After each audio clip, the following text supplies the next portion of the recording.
রাতে ফেরাউনের সুউচ্চ রাজপ্রাসাদের অভ্যন্তরে এক অভূতপূর্ব নীরবতা বিরাজ করছিল।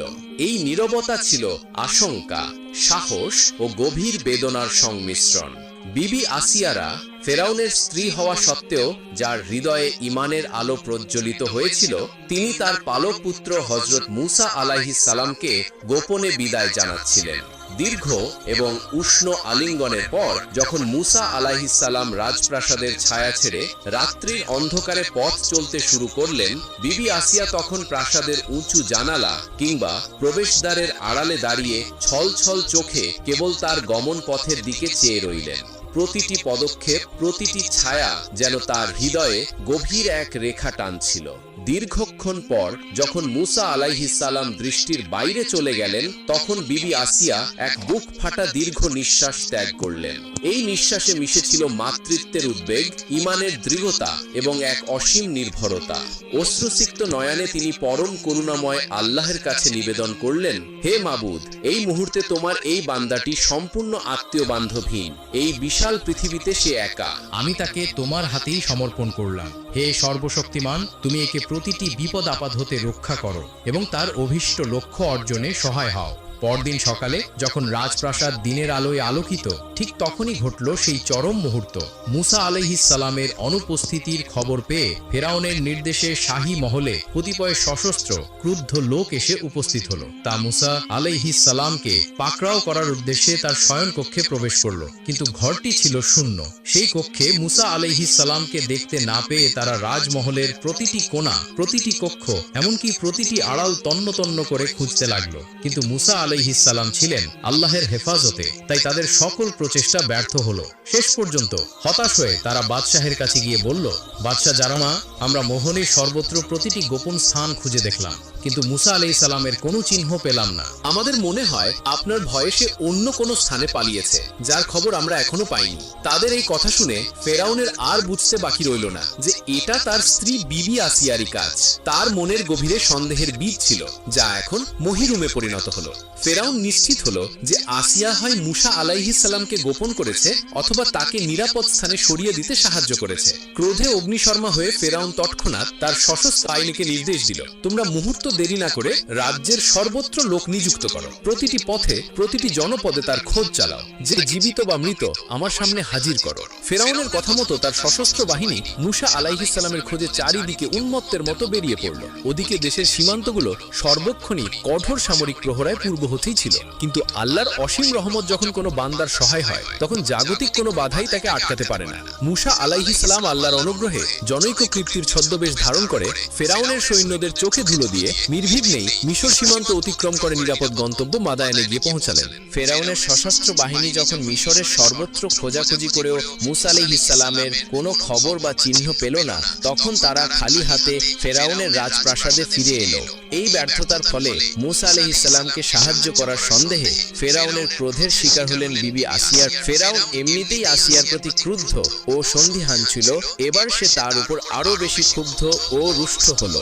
এখানে উল্লেখ্য, বিবি আসিয়ার রাজমহলে আগমনের পর থেকে ফেরাউনের সাথে তার দাম্পত্য জীবন বেশ সুখী ও শান্তিময় চলছিল। যুগল স্বামী স্ত্রীর মধ্যে সাংসারিক কোনো দিক দিয়ে পারিবারিক অশান্তি বা মনোমালিন্য ছিল না। আসিয়ার আগমনের অনেক দিন কেটে গিয়েছিল এবং এই সময়ের মধ্যে তিনি 7টি সন্তানের জননী হয়েছিলেন। তবে যে সত্য গোপন থাকে তা একদিন প্রকাশ পেতেই হয়। অতঃপর একদিন গভীর রাত্রে যখন রাজপ্রাসাদ ঘুমে আচ্ছন্ন, ঠিক সেই সময় ফেরাউন শুনল আসিয়া তার শয়নকক্ষের অভ্যন্তরে বসে পরম প্রভুর কাছে গভীর মোনাজাত করে বলছেন, হে দয়াময়, তুমি হযরত মূসা আলাইহিস সালামকে তার অভীষ্ট লক্ষ্য সাধনে সফল করে দিও এবং সর্বরকম বিপদ আপদ ও প্রতিবন্ধকতা হতে রক্ষা করো। আর আমার স্বামী ফেরাউনের এই মিথ্যা দর্প ও অহংকার চূর্ণ করে দাও এবং দেশের দুর্বল মানুষদেরকে তোমার সত্য ও সঠিক পথে ফিরে আসার তৌফিক দাও। এই মোনাজাতের কথাগুলো ফেরাউনের কানে যেতেই তার বুঝতে বাকি রইল না যে তার নিজ প্রাসাদের অভ্যন্তরে তার পত্নী তার বিরুদ্ধে অন্য এক শক্তির উপাসনা করছে এবং মূসা আলাইহিস সালামের পক্ষ নিচ্ছে। আসিয়ার ঈমান এখন চরম পরীক্ষার মুখে এসে দাঁড়ালো। আসিয়ার এই গোপন মোনাজাত শুনে ফেরাউন আর ধৈর্য রাখতে পারল না। সে উগ্র মূর্তি ধারণ করে সে মুহূর্তে আসিয়ার গৃহে প্রবেশ করে ক্ষুব্ধ কণ্ঠে বলল, আসিয়া, এ শেষবার, একবার নয়, দুবার নয়, বারবার আমি তোমার অপরাধ ক্ষমা করছি। বারবার আমি সাবধান করছি তুমি ওই নাম আর মুখে আনবে না, কিন্তু আমার কথায় তুমি ভ্রুক্ষেপ করছো না। আমার নির্দেশের কোনো মূল্যই তুমি দিচ্ছ না। তুমি আমার গৃহে অবস্থান করে আমার অন্ন খেয়ে পালিত হয়ে আমাকে এরূপ অপমান করার সাহস ও স্পর্ধা কার কাছ হতে লাভ করেছো? এবার আমি তা দেখবো এবার তোমাকে আমার শাস্তি থেকে কে এসে রক্ষা করে। তোমাকেই নয়, তোমার সাথে আমার অবাধ্য সন্তানগুলোকেও অন্ধকার কারাগারে আবদ্ধ করে তিলে তিলে সাজা দিয়ে মারবো। তখন বুঝবে ফেরাউনের নির্দেশ রক্ষা করার মূল্য কত অধিক। এভাবে গর্জন করে ফেরাউন বিবি আসিয়ার ঘর থেকে বের হয়ে গেল। পরদিন সকালে ফেরাউন তার কতিপয় অনুচরকে আদেশ করল, তোমরা আমার অবাধ্য বেগম এবং তার সন্তানগণকে বন্দী করে কারাগারের অন্ধকার প্রকোষ্ঠে রেখে দাও। ফেরাউনের এমন আদেশ শুনে তার অনুচরগণ সকলেই শিউরে উঠল। তারা সকলে কিংকর্তব্য বিমূঢ় হয়ে পড়ল, কারণ বিবি আসিয়ার মতো সতী মহিলা এবং তার পুত্রগণের মতো উত্তম লোকদের প্রতি বাদশার এমন নিষ্ঠুর শাস্তির আদেশ তাদের ধারণারও অগোচরে ছিল। তাই তারা যে যেখানে ছিল দাঁড়িয়ে রইল, এক পাও নড়ল না। ফেরাউন এবার তাদের প্রতি সগর্জনে ধমক দিয়ে বলে উঠল, আমার নির্দেশ পালনে এত বিলম্ব কেন? যদি তোমাদের প্রাণের মায়া থাকে তাহলে এই মুহূর্তে আমার আদেশ পালন করো। অনুচরবৃন্দ এবার বাধ্য হয়ে বিবি আসিয়া এবং ফেরাউনের 7টি পুত্রকে অন্ধকার কারাগৃহের সর্বনিকৃষ্ট কক্ষের মধ্যে বন্দী করে বাহিরে থেকে তালাবদ্ধ করে দিল। অতঃপর ফেরাউনের নির্দেশে তারা কারাগারের মধ্যে ভীষণ দুর্গন্ধময় ময়লা এবং গলিত মৃতদেহ সমূহ রেখে আসলো। তাছাড়া বন্দীগণের খাদ্যপানীয় বন্ধ করে দেওয়া হলো। ফলে ক্ষুধা তৃষ্ণার যন্ত্রণার সাথে অসহ্যকর দুর্গন্ধের জ্বালা মিলিত হয়ে বন্দীগণের প্রাণ অষ্টাগত হলো। বিবি আসিয়ার কোলে ছিল তার একটি দুগ্ধপোষ্য শিশু। সে ক্ষুধা তৃষ্ণায় অস্থির হয়ে হাত পা আছড়াতে লাগলো এবং অন্যান্য সকলে পেটে উগ্র দুর্গন্ধে উন্মুক্ত প্রায় হয়ে বারবার বমি করতে আরম্ভ করলো। বমির সাথে সাথে ভেতরের তেনারি ভুঁড়িগুলো বের হয়ে আসার উপক্রম হলো। এভাবে কঠোর সাজার মধ্য দিয়ে প্রায় 2টি সপ্তাহ কেটে গেল। তারপর একদিন বাদশাহর মন্ত্রী হামান এসে বন্দীগণকে বাহিরে এনে বিবি আসিয়াকে বলল, বেগম, আপনি আমাদের পরম শ্রদ্ধা ও ভক্তির পাত্রী, যথেষ্ট বুদ্ধিমতী ও বিদুষী মহিলা। আপনাকে উপদেশ দিতে পারি তেমন যোগ্যতা আমার নেই। তবে আপনার এবং আপনার সন্তানগণের এই দুরবস্থায় ব্যাকুল হয়ে আপনার সমীপে আমি অনুরোধ জানাতে ছুটে এসেছি। তা এই যে আপনার স্বামী নিজেকে স্বয়ং খোদা দাবি করছে। রাজ্যের প্রজাবৃন্দ তার সে দাবি স্বীকার করে তার উপাসনাও করছে। এমত অবস্থায় আপনি তার বেগম হয়ে এবং এরা তার সন্তান হয়ে যদি তার সে দাবি অমান্য করে, তবে এটা অপেক্ষা তার পক্ষে অপমান এবং অশান্তির আর কি থাকতে পারে? অন্তত তার এই অপমান এবং মনের অশান্তি মোচন করতে আপনারা তার মনের বাসনা পূর্ণ করুন। তাকে খোদা বলে স্বীকার করুন। বিশেষত নারী ধর্ম স্বামীর সন্তোষ বিধান করা, তা করতে গিয়ে কোনো কাজে যদি নিজের বিবেক অবাধ্য হয়, আমি বলছি তবু তা করা উচিত। এমত ক্ষেত্রে ন্যায় অন্যায়ের সমস্ত দায়িত্ব স্বামীর উপরে ভর্তিয়ে থাকে। আপনি একবার ভেবে দেখুন, যদি তাই থাকতো তবে আজ আপনার এরূপ দুর্ভোগ পোহাবার প্রয়োজন হতো না। আর সেজন্যই আমি আপনাকে পুনরায় বলছি, আপনি অযথা স্বেচ্ছায় এর ভীষণ কষ্ট ভোগ না করে স্বামীর ইচ্ছা পূরণ করুন এবং পুনরায় সেই সুখনিকেতন অন্দরমহলে ফিরে যান। তখন মন্ত্রী হামানের এই অনুরোধের জবাবে আসিয়া বললেন, উজির হামান, তুমি এরূপ অনুরোধ আর কখনো আমার সম্মুখে উচ্চারণ করো না। তুমি জানো আমার প্রাণের জন্য এতটুকু মায়া নেই। তোমরা আমাকে ও আমার এ ধর্ম অনুরাগী পুত্রগণকে যত কঠোর শাস্তি দিতে পারো দিয়ে দাও। আমরা তোমার বাদশাহের অন্যায় দাবি ও পাপ বাসনাকে কিছুতেই মানব না। তুমি অযথা এখানে বিলম্ব না করে চলে যেতে পারো। এ কথা শুনে উজির হামান নিরাশ হয়ে সেখান থেকে চলে গেল। অতঃপর হামান ফেরাউনের কাছে গিয়ে বিবি আসিয়ার এই দৃঢ়তার কথা তাকে জানালো। ফেরাউন দেখলো আসিয়ার স্পর্ধা এখনো কমেনি, সে এখনো সোজা হয়নি। এতে বাদশার মনের জেদ বৃদ্ধি হলো। যেভাবেই হোক পত্নী ও পুত্রগণকে তার নিকট নতি স্বীকারে বাধ্য করতে সে আরো ভয়ঙ্কর হয়ে উঠল। তাই ফেরাউন তখনই তার কারাগারের প্রহরীগণকে রাজপ্রাসাদে ডাকল এবং তাদের আদেশ করল, তোমরা প্রতিদিন বন্দীগণকে দীর্ঘ সময় চাবুক দ্বারা প্রচন্ড বেগে প্রহার করবে ও রাত্রে যাতে মেঝের ওপর শুতে না পারে সেজন্য তাদের 2 হাতে রশি বেঁধে ছাদের শূন্যে ঝুলে রাখবে, যেন নিজে ভূমির সাথে স্পর্শ না করে। বাদশাহ ফেরাউনের এই নিষ্ঠুর আদেশ সঙ্গে সঙ্গে পালিত হলো। প্রহরীদের নিদারুণ শাস্তি প্রদান ও প্রহারের আঘাতে আসিয়ার দুর্বল সন্তানগণ বুক ফাটা চিৎকার আরম্ভ করলো, কিন্তু কোন স্থান থেকে একটি লোক এসে তাদের এই ভীষণ কষ্ট হতে উদ্ধার করলো না। তবু আল্লাহর কি অপূর্ব মর্জি, তারা এই অসহ্যকর শাস্তির মাঝেও তাদের ঈমান মজবুত রাখলো। তাদের মনে এতটুকু মাত্র দুর্বলতা দেখা দিল না। বিবি আসিয়াকে স্বামী নবীর আদেশে কারাগারের মেঝের ওপরে শুইয়ে দিয়ে তার বুকের ওপরে ভারী পাথর চাপিয়ে দেওয়া হলো, যার ফলে তার শ্বাস প্রশ্বাস প্রায় রুদ্ধ হয়ে আসতো। কিন্তু এতেও তিনি কোনো কষ্ট বলেই বোধ করতেন না। তবে একদা আসিয়ার চোখের সামনে তার পুত্রগণ প্রহরীদের প্রহারের আঘাতে জর্জরিত হয়ে হাত পা আছড়াতে লাগলো। তা দেখে আসিয়া তার চোখের অশ্রু ধরে রাখতে পারলেন না। তাতে কখনো কখনো আমাকে এরূপ কাঁদিয়ে ফেলে। তার লক্ষ্য করে পুত্রগণ তাকে বলল, আম্মা, আপনার চোখে অশ্রু আসলো কেন? আসিয়া বললেন, বাবাগণ, তোমাদের এরূপ কষ্ট দেখে আমার হৃদয় সহ্য হচ্ছিল না, সেজন্য আমার চোখে দুফোঁটা অশ্রু এসে পড়ল। মাতা আসিয়ার এমন কথা শুনে তার পুত্রগণ বলল, আম্মা, আমাদের কষ্ট যতই হোক না কেন তাতে কি আছে? আমরা নিশ্চিত রূপে বিশ্বাস করি এই সাময়িক কষ্ট কিছুই নয়। এতে আমাদের যদি প্রাণ নিঃশেষ হয় তা হোক, কিন্তু এই কষ্ট সহ্য করে যদি আমাদের ঈমান বাঁচাতে পারি তবে পরকালে দয়াময় প্রভুর কৃপা আমরা অবশ্যই লাভ করব। পুত্রদের এরূপ মনোবল এবং বিশ্বাস দেখে বিবি আসিয়া অত্যন্ত আনন্দিত হলেন এবং এবার তার চক্ষু হতে দুটা অশ্রু গড়িয়ে পড়ল। হঠাৎ এই মুহূর্তে আসিয়ার আবার কি একটি কথা মনে পড়ে তিনি অঝরে কেঁদে ফেললেন। এটা দেখে তার পুত্রগণ বলল, আম্মা, আপনি আবার কাঁদলেন কেন? সে দুঃখ যে কি ভয়াবহ বললে তোমরাও তা বুঝতে পারবে। আমার সে দুঃখ এই যে তোমাদের পিতাকে আমি পাপ পথ হতে ফিরায় আনতে পারলাম না, মৃত্যুর পূর্বে তাকে সৎ পথের উপরে দেখে যেতে পারলাম না। তোমাদের পিতার এই পাপ কাহিনী শুনে জগতের লোক অনন্তকাল ধরে তাকে ধিক্কার দিবে, আর পরকালে তাকে এই মহাপাপের বদলে চিরকাল ধরে জাহান্নামের আগুনে জ্বলে পুড়ে ভস্ম হতে হবে। এটা যে আমার কত বড় ব্যথা তা আমি তোমাদের বলে বোঝাতে পারবো না।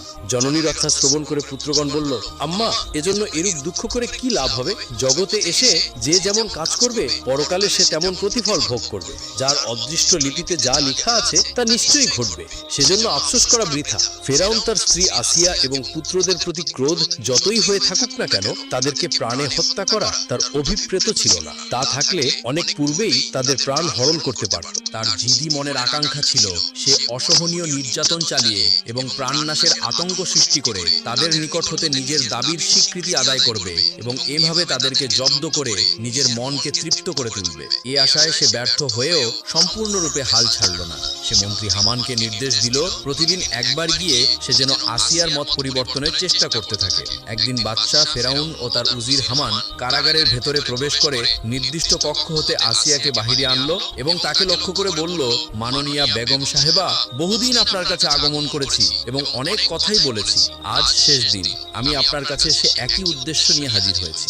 জানি আপনি আমার অপেক্ষা অনেক বুদ্ধিমতী, যথেষ্ট বিচক্ষণ, তবুও আজ আবার আপনাকে আমি দুটি কথা বলতে চাই। এজন্য আমার দৃষ্টতা ক্ষমা করবেন। দেখুন, পত্নীর নিকটে স্বামী অসীম শ্রদ্ধার পাত্র। স্বামীর যে কোনো নির্দেশ পালন করাই পত্নীর কাজ এবং তার এমন কোনো কাজ করা উচিত নয় যাতে স্বামীর হৃদয়ে আঘাত লাগতে পারে। আপনার স্বামীকে আল্লাহ বলে মানলেই যখন তিনি খুশি হন তখন তা আপনার নিশ্চয়ই মানা উচিত। যাকে দেশের প্রতিটি লোকই আল্লাহ বলে মানছে তাকে আপনি আল্লাহ বলে স্বীকার করতে আপত্তি কেন? আপনি চোখের সামনেই দেখছেন, শুধু আপনার কারণেই আপনার এই সন্তানগণ কঠোর শাস্তি ভোগ করছেন। আপনার মত পরিবর্তন করলে সাথে সাথে এরাও আপনার পথ ধরত। অতএব আপনাকে আমি পুনরায় অনুরোধ করছি, আপনি আপনার মত পরিবর্তন করে নিজের কষ্ট মোচন করুন এবং আপনার সন্তানদেরও জীবন রক্ষা করুন। তার কথা শুনে আসিয়া বললেন, মন্ত্রী হামান, আমি পূর্বেও বলেছি আর এখনো বলছি, আমি বাদশাকে আমার স্বামী ও রাজ্যের শাসক হিসেবে একান্ত শ্রদ্ধা করি এবং প্রাণ অপেক্ষা ভালোবাসি। জীবনে যতক্ষণ আমি বেঁচে থাকব ততক্ষণই তা করব, কিন্তু তা বলে তাকে স্বয়ং প্রভুর আসনে কখনো প্রতিষ্ঠিত করতে পারবো না। মানুষ কখনো স্রষ্টা হতে পারে না, এমন মিথ্যাকে আমি কিছুতেই স্বীকার করব না। এজন্য তোমরা আমাকে বলিও না। আমি বিশ্ব স্রষ্টা মহাপ্রভুর উপাসনা করি, যতক্ষণ বেঁচে থাকব মনে প্রাণে তা করব। কোনো অবস্থাতেই আমাকে এ পথ হতে ফেরাতে পারবে না। আসিয়ার স্বামী ফেরাউন ও নিকটে উপস্থিত ছিল। তাকে লক্ষ্য করে আসিয়া বললেন, স্বামী, আপনি যাই ভাবুন না কেন, প্রাণের ভয়ে আমি এক বিন্দুও করি না। পুত্রদের প্রতি আপনার ব্যবহারও আমাকে টলাতে পারবে না। আপনার এই অন্যায় হতে যদি আপনি বিরত না হন তবে অচিরেই আপনার প্রতি আল্লাহর গজব নেমে আসবে, আর আপনি কোনো ক্রমেই সে গজব হতে রেহাই পাবেন না। তাই আমি এখনো আপনার কাছে অনুরোধ রাখছি, নিজের হিত ও স্বার্থের কথা ভেবেই আপনি এখনো সত্য সঠিক পথে ফিরে আসুন। বিবি আসিয়ার এই দৃঢ় বাক্য শুনেও মন্ত্রী হামান আরো একটিবার চেষ্টা করে দেখল। সে বলল, বেগম সাহেবা, আপনি একটি বারের জন্য বাদশাহকে আল্লাহ বলে স্বীকার করে নেন। পরিবর্তে আমরা আপনার জন্য বাদশার সিংহাসনের পাশে রত্নের এক তক্তা বানিয়ে দিব। আপনি তাতে আসীন হয়ে রাজ্যের শাসন ক্ষমতা তা সহস্তে গ্রহণ করুন। তাছাড়া মিশরের প্রতিটি ঘরে ঘরে আমরা আপনার সুবর্ণ মূর্তি তৈরি করে প্রজাগণকে আপনার উদ্দেশ্যে পূজা করার নির্দেশ দান করব। হামানের এমন কথা শুনে বিবি আসিয়া বললেন, মন্ত্রী, এমন পাপ কথা আর মুখে আনো না এবং এর প্রলোভনও আমাকে আর দেখাবে না। বরং তুমি তোমাদের বাদশার মন পরিবর্তন করার জন্য চেষ্টা করে দেখো, নতুবা ধ্বংস অনিবার্য, তা কোনো শক্তি ফিরায় রাখতে সক্ষম হবে না। বাদশাহ ফেরাউন এতক্ষণ ধৈর্য ধরে আসিয়ার কথা শ্রবণ করেছিল, এবার তার ধৈর্যের বাঁধ ভেঙে গেল। সে বলল, হামান, তুমি এখানে হতে চলো। আসিয়ার বাক্য আমার সহ্য হচ্ছে না। সে এখনো তার পূর্বের জেদ নিয়েই আছে। এবার তাকে আমার শিক্ষা না দিয়ে গত্যন্তর নেই। এবার সে দেখুক তার জেদ কত দৃঢ় এবং মিশর অধিপতি ফেরাউনের শক্তি বা কত প্রবল। আমি তার এবং তার পুত্রদের এমন ভীষণ শাস্তির দ্বারা প্রাণ সংহার করব যা দুনিয়াতে কেউ কোনোদিন দেখেনি, কেউ কোনোদিন শ্রবণও করে নাই। তুমি একটি বড় ডেকচিতে তেল ভর্তি করে উত্তপ্ত করো, অতঃপর আমি সেই অগ্নিতুল্য উত্তপ্ত তেলের ভেতরে এক একে তাদেরকে নিক্ষেপ করে তাদের চরম শাস্তি দান করব। আসিয়ার সম্মুখে একথা বলে বাদশাহ ফেরাউন সেখান থেকে মন্ত্রী হামানকে নিয়ে চলে গেল।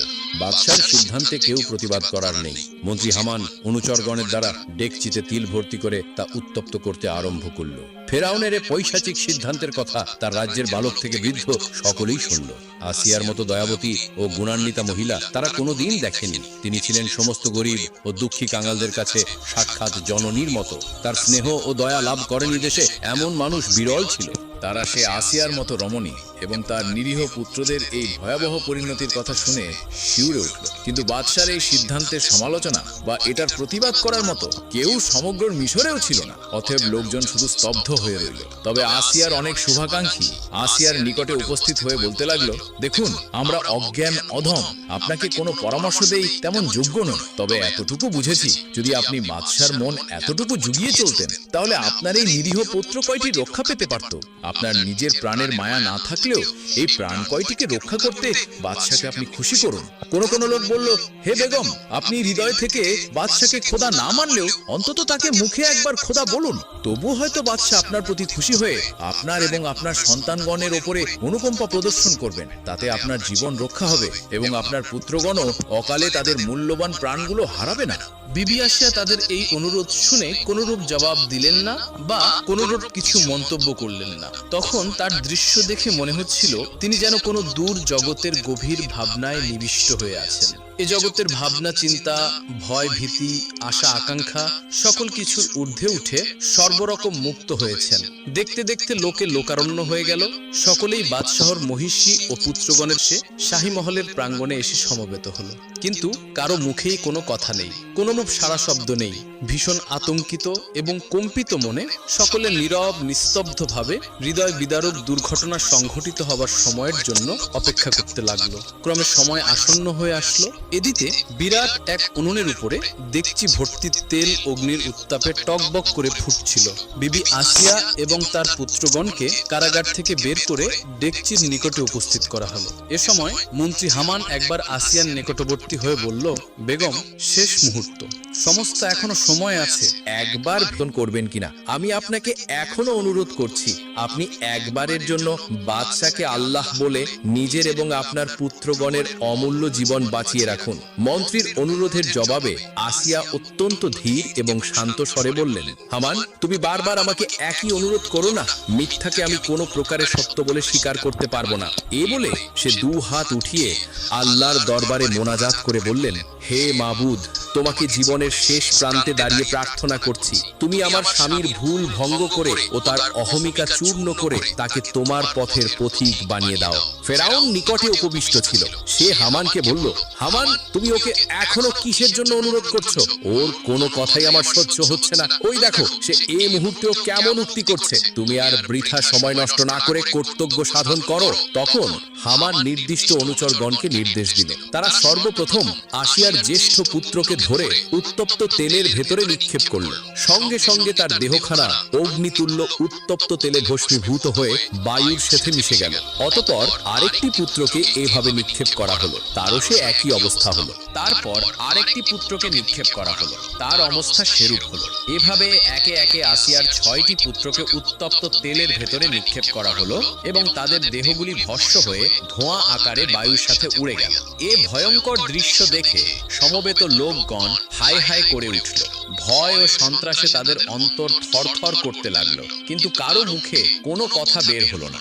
এখন কেবল আসিয়ার সর্বকনিষ্ঠ পুত্রটি বাকি আছে, সে দুগ্ধপোষ্য শিশু। শিশুটি মায়ের কোলে বসেই ভ্রাতাগণের এ শেষ পরিণতি এক দৃষ্টে তাকিয়ে দেখছিল। হামানের নির্দেশে জল্লাদ তাকে মায়ের কোল থেকে ছিনিয়ে আনতে গেল। শিশুটি তখন দু হাতে মাকে সবলে জড়িয়ে ধরল। জল্লাদ বহু টানাটানি করেও তাকে মায়ের কোল থেকে ছুটিয়ে আনতে পারল না। মা অবশ্য তাকে আল্লাহর নাম নিয়ে ছেড়েই দিয়েছিলেন, কিন্তু নির্দয় হস্তদয় সম্ভবত অবশ হয়ে গিয়েছিল, আর সেজন্যই সে মায়ের কোল হতে শিশুকে ছড়াই নিতে সক্ষম হয়নি। তখন ফেরাউন উঠে আসিয়ার নিকটে গিয়ে শিশুর মুখের দিকে দৃষ্টি করে দু হাত পাতল। কচি অবোধ শিশুটি হয়তো ভাবল তার মা তো তাকে ছেড়েই দিয়েছিলেন, কিন্তু তার পিতা তাকে কিছুতেই ওই নররূপী রাক্ষসদের হাতে সোপর্দ করবে না। এ ভরসায় শিশুটি পিতার কোলে ঝাঁপিয়ে পড়ল। হায়, সে অবোধ শিশু কি তখন ভুলেও ভাবতে পারছিল যে তার পিতাই তাকে নিয়ে এ মুহূর্তে যে অভিনয় করবে তা মহাপাপী ইবলিসকেও হার মানিয়ে ছাড়বে। ইবলিস তা দেখে বিস্ময় বিমূঢ় হবে, কিংবা লজ্জায় অধোবদন হয়ে থাকবে। পাষাণ হৃদয়ে ফেরাউনের মনে নিজের কচি শিশুটির করুণ চাহনি দেখে এতটুকু মায়া হলো না। সে পুত্রটিকে তার মায়ের কোল থেকে হাতে এনে সহস্তে তাকে উত্তপ্ত তেলের মধ্যে নিক্ষেপ করল। সমস্ত বাকরুদ্ধ উপস্থিত জনতা আবার হায় হায় করে উঠল।